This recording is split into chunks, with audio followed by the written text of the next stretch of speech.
The News Line.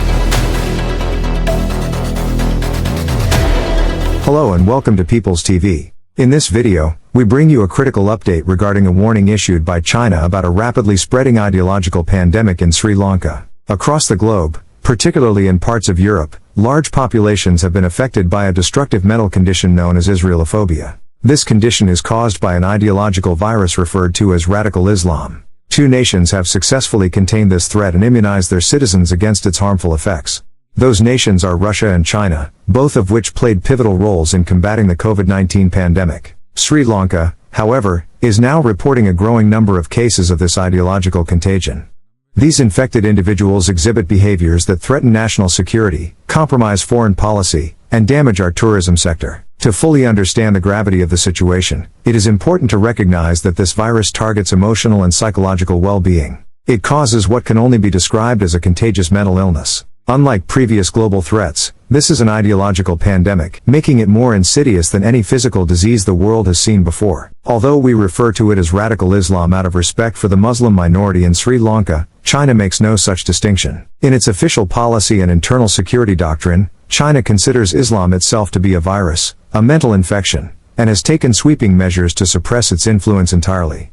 These governments have taken bold steps to contain its spread and eliminate its influence. While we plan to produce a detailed exposé on the methods employed by these countries, today's video offers a concise overview of the threat Sri Lanka now faces, and why urgent awareness is necessary. We recently observed individuals in Colombo exhibiting clear symptoms of this ideological illness. On July 29, a group of protesters affiliated with the so-called Free Palestine movement staged a demonstration outside the Ministry of Foreign Affairs. Their grievance centered around the government's decision to waive visa fees for tourists from 40 countries, including Israel, as part of a tourism promotion initiative.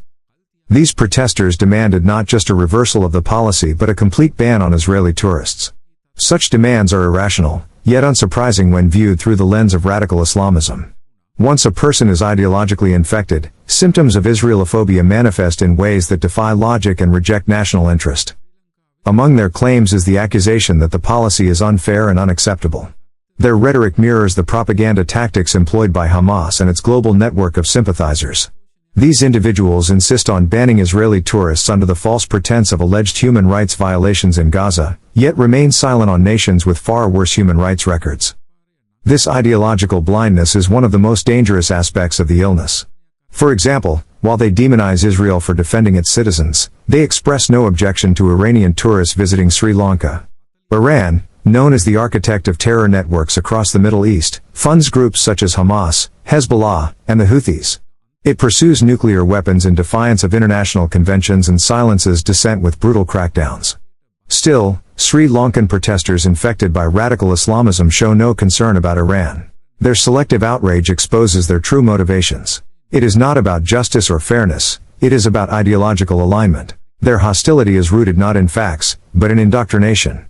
Consider the October 7th massacre in Israel, where 1,200 civilians were murdered, countless women raped, and over 200 hostages taken. Despite these atrocities, these protesters side with those who committed them.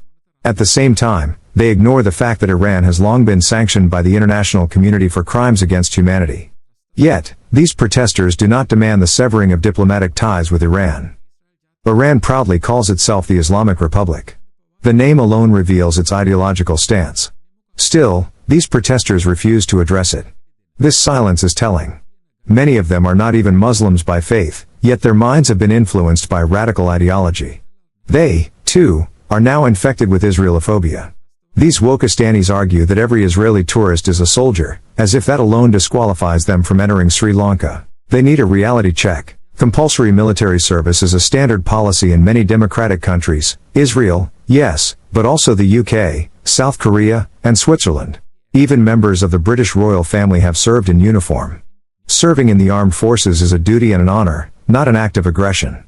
Demanding that tourists be screened based on their military background is not just paranoid, it's dangerous. Soldiers are servants of the state. In any democracy, they protect liberty and uphold the law. Equating a soldier with a terrorist is not only dishonest but reveals just how deep this ideological sickness has spread in the minds of the woke. We must also consider the situation in Europe. Many European nations have avoided disaster by restricting the entry of individuals tied to radical Islamist ideologies.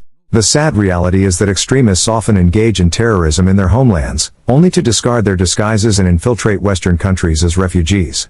Sri Lanka cannot afford to ignore this pattern.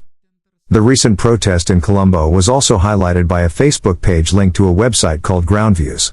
This platform has consistently condemned Israel while failing to acknowledge the atrocities committed by Hamas. It has never once denounced the October 7th attacks, nor has it expressed sympathy for the innocent Israeli lives lost. This reveals a clear bias, comparable to that of TamilNet, the notorious LTTE propaganda outlet. While we use the term radical Islam out of courtesy to the peaceful Muslim majority in Sri Lanka, countries like China do not draw such distinctions. For them, the problem is Islam, plain and simple. This should serve as a wake-up call to our law enforcement agencies and policymakers. Unfortunately, radical Islam is spreading like wildfire across Sri Lanka, tarnishing our international reputation and jeopardizing our efforts to rebuild tourism.